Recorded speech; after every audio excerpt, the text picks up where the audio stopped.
குலதெய்வ சாபம் என்பது என்ன என்பது பலரின் மனதிலும் எப்போதும் எழும் கேள்வியாக இருக்கிறது. உண்மையில் குலதெய்வத்தை வணங்காமல் வேறு எந்த தெய்வத்தை வணங்கினாலும் வாழ்க்கையில் நிம்மதி இருக்காது.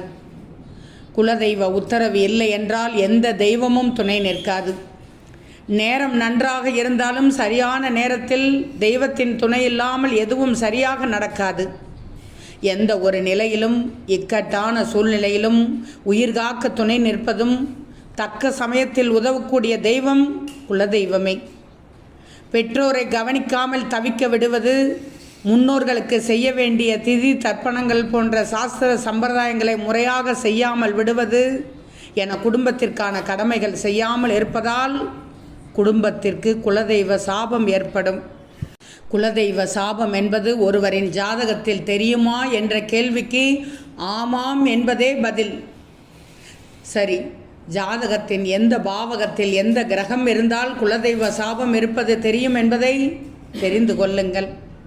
வயதான காலத்தில் கைவிடுவது, முன்னோர்கள் இறந்த பின்பு அவர்களுக்கு செய்ய வேண்டிய திதி தர்ப்பணங்களை முறையாக செய்யாமல் விடுவது போன்ற தவறுகளை நீங்கள் செய்தாலும் உங்கள் குலதெய்வ சாபம் குடும்பத்திற்கு ஏற்பட்டுவிடும்.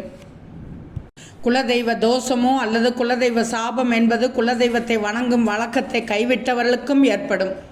அல்லது குலதெய்வம் என்று நினைத்து வணங்கி வரும் தெய்வம் உண்மையிலுமே அவர்களது குலதெய்வமாக இல்லாமல் விருப்ப தெய்வமாக இருக்கலாம். குலதெய்வ ஆசீர்வாதம் இல்லாமல் தோஷம் அல்லது சாபம் இருந்தால் வாழ்க்கையில் நிம்மதியோ சரியான நேரத்தில் ஆதரவோ அல்லது உதவியோ கிடைக்காது.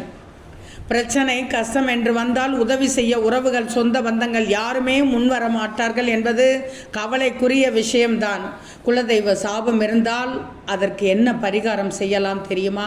குலதெய்வத்திற்கு நேர்த்திக்கடன் இருந்தால் அவற்றை உடனுக்குடனே முடித்து கொள்ள வேண்டும்.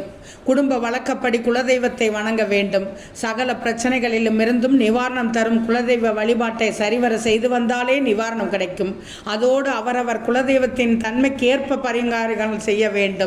தானங்கள் செய்வது குலதெய்வ அருளை பெற்றுத்தரும். அதிலும் அன்னதானம் செய்வதும் ஏழை மாணவர்களின் கல்விக்கு உதவுவதும் நல்லது.